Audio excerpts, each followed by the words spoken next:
سلام شطوراتي الحلوين. من الأفكار النموسة يا أنوسة الفكرة الحلوة دي، وخصوصا الناس اللي بتحب تبخر بيتها.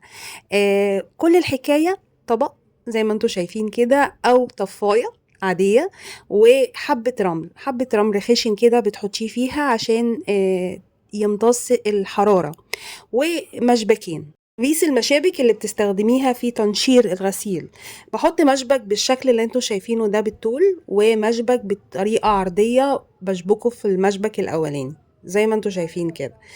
وكده بقت عندنا حامل للبخور. ده طبعا حسب نوعية البخور اللي بتستخدميه من النوعية دي. طبعا البخور أنواع، وعلى حسب ما بتستخدمي النوع اللي تحبيه.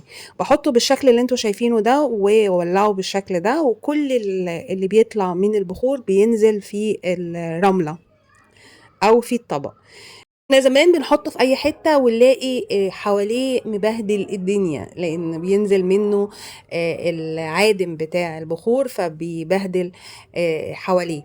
فطبعا الطريقة دي سهلة وبسيطة ومش محتاجة اي تعقيدات، هتعمليها بمنتهى السهولة المتسهلة. طبعا زي ما انتوا شايفين كده وواضح عن قرب، هنا حطيت دبوسين اكبر شوية عشان يبقوا واضحين. طبعا بالنسبة للفكرة أنا شفتها على النت وعجبتني جدا، وحاولت أجربها معاكم زي كل الأفكار اللي بجربها معاكم، والحمد لله نجحت زي ما انتوا شايفين. طبعا الزيادة هي الرملة، وحطيتها في الطبق زي ما انتوا شايفين، ممكن تحطيها كمان في طفاية. وعشان أكون صادقة معاكم، أنا شفت فكرة الرملة دي في جامع من الجوامع اللي بروحها، بيحطوا الرملة في طبق ويحطوا فيها عيدان البخور. طبعا ممكن تستغني عن الدبابيس، بس الدبابيس بتثبت عيدان البخور زي ما انتوا شايفين. طبعا الفكرة جميلة جدا وبسيطة ومش محتاجة اي تعقيدات. للناس كمان اللي بتحب تبخر يوم الجمعة زي جدتي كده وامي، ربنا يديها الصحة والعافية. قولولي في التعليقات بتحبوا تبخروا البيت ولا لأ، سواء بقى بعيدان البخور او بالبخور العادي.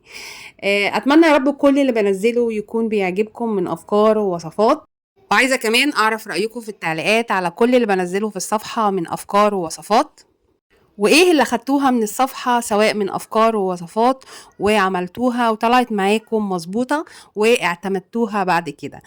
طبعا ياريت بقى لو عجبكم الفيديو واستفدتوا منه، لايك ومشاركة مع أصحابكم عشان يستفيدوا. كانت معاكم مها القناوي، مع السلامة.